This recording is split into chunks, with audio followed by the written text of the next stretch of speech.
Stories from British history. Nelson. The first story this term takes us back 200 years to the time when Nelson was a boy and ends with the Battle of Trafalgar in the year 1805. It'd be a help to have on the blackboard the words printed in italics in notes for the teacher, and a map of Europe would also be useful. Cape Trafalgar is not very far from Gibraltar in the south of Spain. Copenhagen is the capital of Denmark, and Chatham is in the English county of Kent.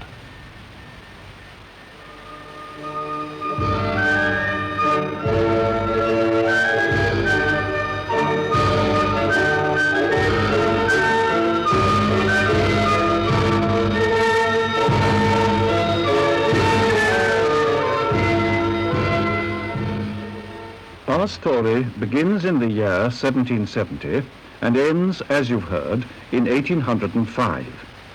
During most of that time, Britain and France were at war. It was one of the greatest periods in the history of the Royal Navy, which was often in action. This is a story about the Royal Navy and our greatest admiral, Lord Nelson. We begin when Horatio Nelson was 12 years old. He and his brother William are at home in a Norfolk rectory in the Christmas holidays. They are kept in by the rain.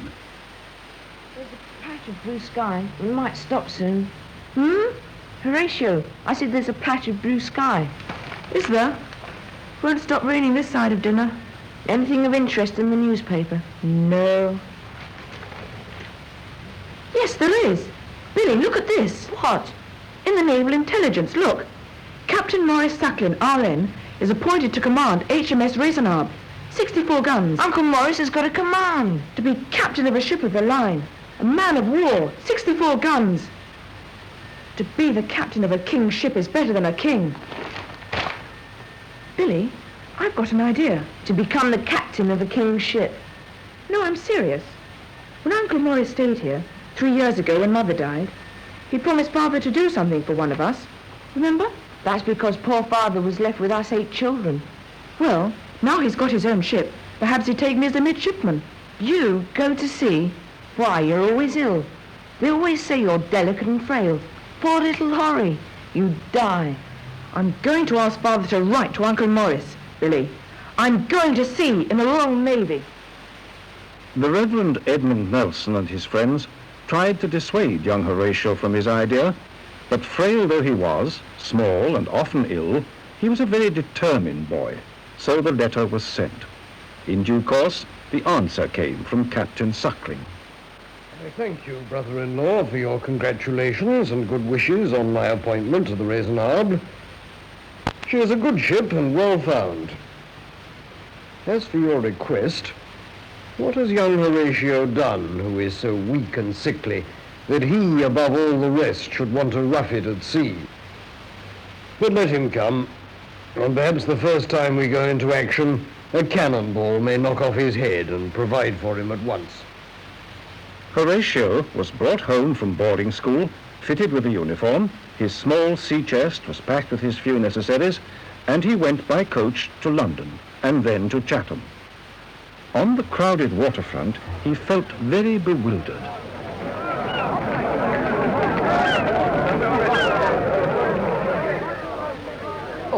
Sir, by your leave, sir. Ahoy there! Well, young Hapeth the Naught. Please, sir, which is His Majesty's ship Raisinab among all those ships out there? Reasonable. Why, there she is, lying abaft the Janus. Yeah, but if I was you, I'd run home to my mammy. We eat little uns like you in the King's Navy. Abaft the Janus? Which is the Janus? Perhaps these midshipmen will help me. Your pardon, gentlemen. Vast heaving, lay alongside. At your service, sir. Please, would you kindly tell me which is Raisinab and how I might get taken out to her? Raisinab, 64. Captain Suckling? Yes, he's my uncle. Hear that, Ginger. The young admiral here wants to join Raisinab. Her captain's his uncle. How sad. How very, very sad. We're sorry, young man. Very sorry. What do you mean? The Raisonnable is lost with all hands, captain as well. No, it can't be. The sailor said she was a Bath Janus. Oh, you must never believe sailors. Yes, a whale pushed her over and ate the captain. You'd better get yourself a fathom of half-inch line. A fathom of half-inch line? Whatever for? To hang yourself with. It's no good. I've got enough money for the stagecoach. I'll go back to father. Everyone mocks me. Hello, youngster. Something you missed, eh? No, sir, I thank you. Oh, you look very forlorn standing there beside your sea chest. Joining ship? No, sir. Yes, sir. Come. No, sir. Yes, sir. What answer is that? I'm going to join Raisonnable, sir. And with all those ships lying at anchor, I don't know which she is, nor how to get taken out to her. And everyone laughs at me. Yeah, I was a new midshipman once. I know how it is. So you are for the Raisonnable, Captain Suckling. He's my uncle, sir. Is he now? Well, Maurice Suckling and I are old friends. We served together in Hinchingbrook once. The coffee house over there sells tolerable mutton pies. Will you join me? Oh, then, come.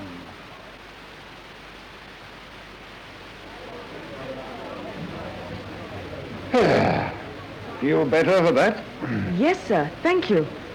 Aren't they beautiful lying out there? The ships? Yes. But life is not beautiful on board, you know. Not for a junior midshipman. Hard quarters, hard tack to eat, old salt pork, biscuits with weevils crawling about in them, and often stale and slimy water. Oh, by the way, if you break your biscuit and tap it, the weevils get shaken out. Do you take snuff? No, thank you, sir. Sensible boy. If you're going to learn to be a king's officer, you'll have to put up with some rough handling and hard words, but keep your spirit and we'll make a man of you. Here's some advice. Obey your superiors. Never knuckle down to your equals. Learn to be a good seaman and a good officer, and always, always remember your duty to your king and country. Yes, sir. I will, always. Yeah, I think you will succeed. It's spirit that counts. Now I'll find a boat to take you out to Raisonnable. Come. So began the career of Horatio Nelson, and an astonishing career it was. 1780, aged 22, appointed captain of HMS Janus, 44 guns. 1793, appointed captain of HMS Agamemnon, 64 guns. 1794, lost the sight of his right eye in action.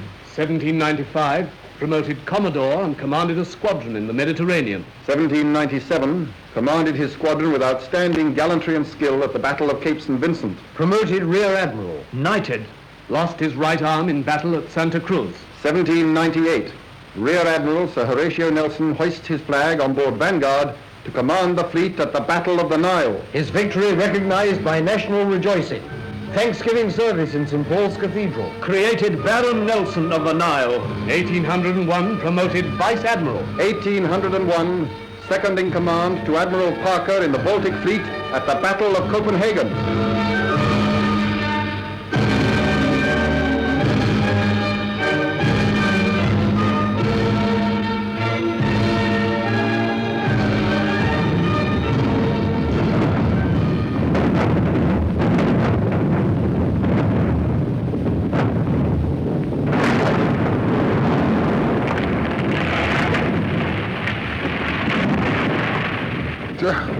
That was close.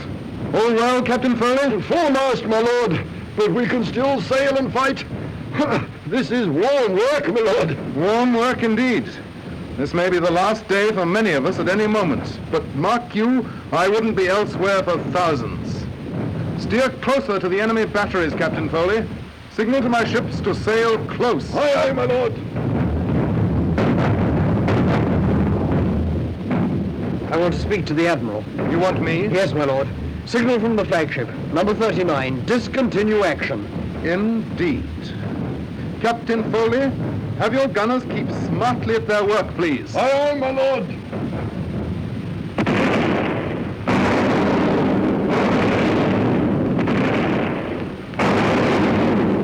My lord, Admiral Parker's signal to discontinue the battle, to withdraw. So, Admiral Parker thinks we're beaten, hmm?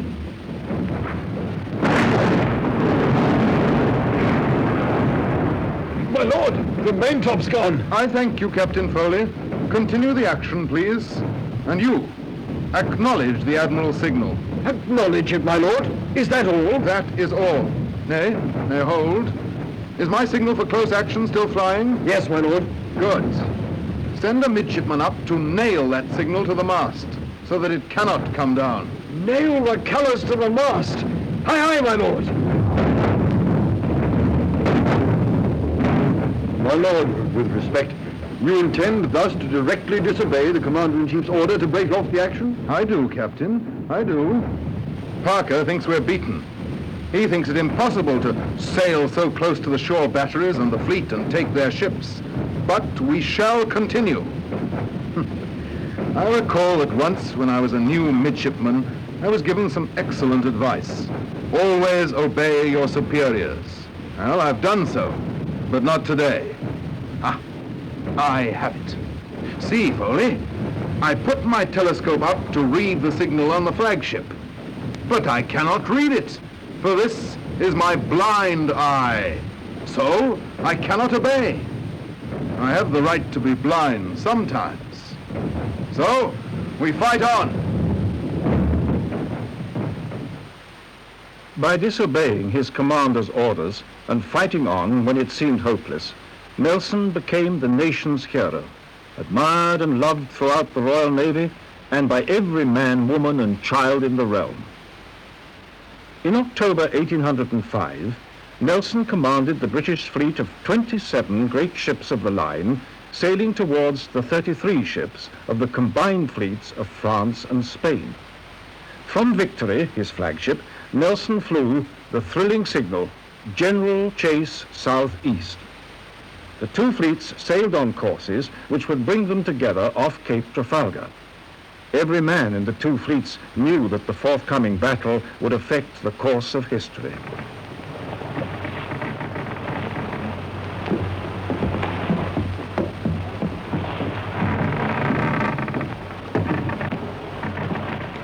What a scene, Captain Hardy.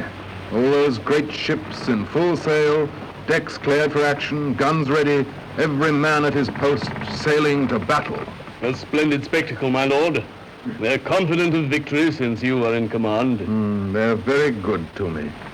Hardy, I want the name and address of every man who falls in battle to be written down. Their families shall be compensated. Every man, mark you. And I wish to make a signal to the whole fleet. Aye, aye, my lord. Mr. Wainwright, the Admiral. My lord. Send from Victory to the fleet. Nelson confides that... No. England expects that every man will do his duty. England expects that every man will do his duty. Aye, aye, my lord. The men will like that, my lord. It is what we call the Nelson touch. I wonder what they're thinking, Hardy, my good seamen, as they wait at their posts of duty. The signal was run. England expects that every man will do his duty. The men all cheered. We could hear it from the other ships. All we common seamen felt that all would be well with our dear Lord Nelson in command. The two fleets came nearer. We could see their sails full, flags flying, and pennants fluttering in the wind. Our guns were all ready. I stood beside ours. The order came not to fire till we could see the whites of their eyes. We had no idea but to fight to a finish.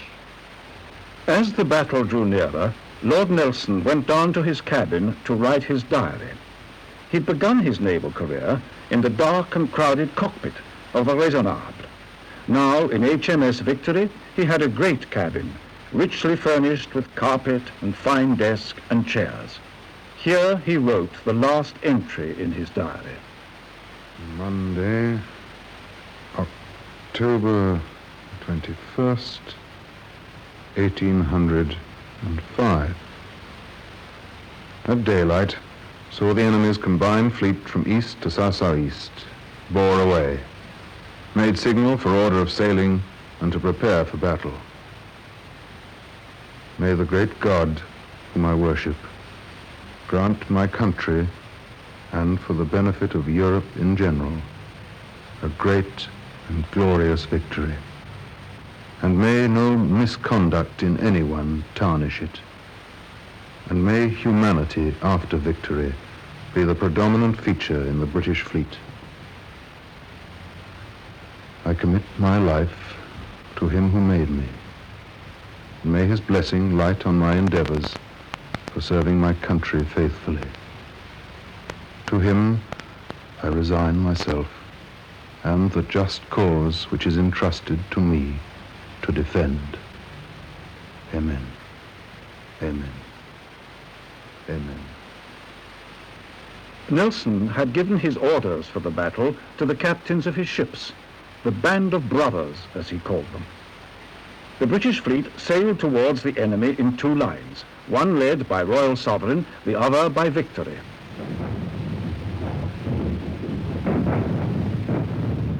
One by one, the leading ships approached the enemy line, suffering terrible damage from their broadsides when they came in range.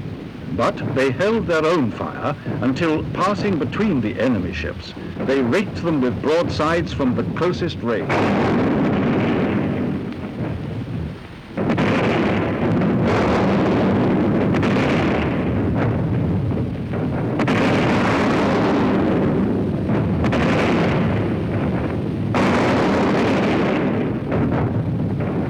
In the thick of the battle, Nelson was shot through the spine by a marksman stationed in the rigging of an enemy ship. He fell and was carried below to the cockpit where the surgeons were tending the wounded. Nelson refused to be tended, for he knew that he was dying. He ordered the surgeons to leave him and look after the other wounded men.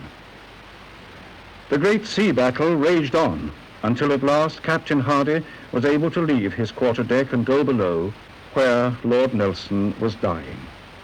He brought the Admiral great news. The victory was complete. 19 enemy ships had been sunk or had surrendered. Nelson took Hardy's hand. 19? I bargained for 20. So, it's victory. Hardy, I've not been a great sinner. Thank God I've done my duty. Goodbye, Hardy. God and my country. From the log of the Victory. Partial firing continued until 4:30 p.m., when victory having been reported to the Right Honourable Lord Viscount Nelson, K.B., Commander-in-Chief. He died of his wound. Dear Father, you will have heard that our dear Admiral Nelson is killed, so we have paid pretty sharply for licking him. I never set eyes on him. I was serving in Royal Sovereign. I should have liked to have seen him, but then all the men in our ship that have seen him have done nothing but blast their eyes and cry ever since he was killed. Bless you, chaps that fought like devils, sit down and cry like wenches. So, in the very hour of his greatest victory at Trafalgar on October the 21st, 1805, Lord Nelson died. He was mourned by the whole nation. He was, and has always been, one of our great heroes, and his example has inspired the Royal Navy ever since.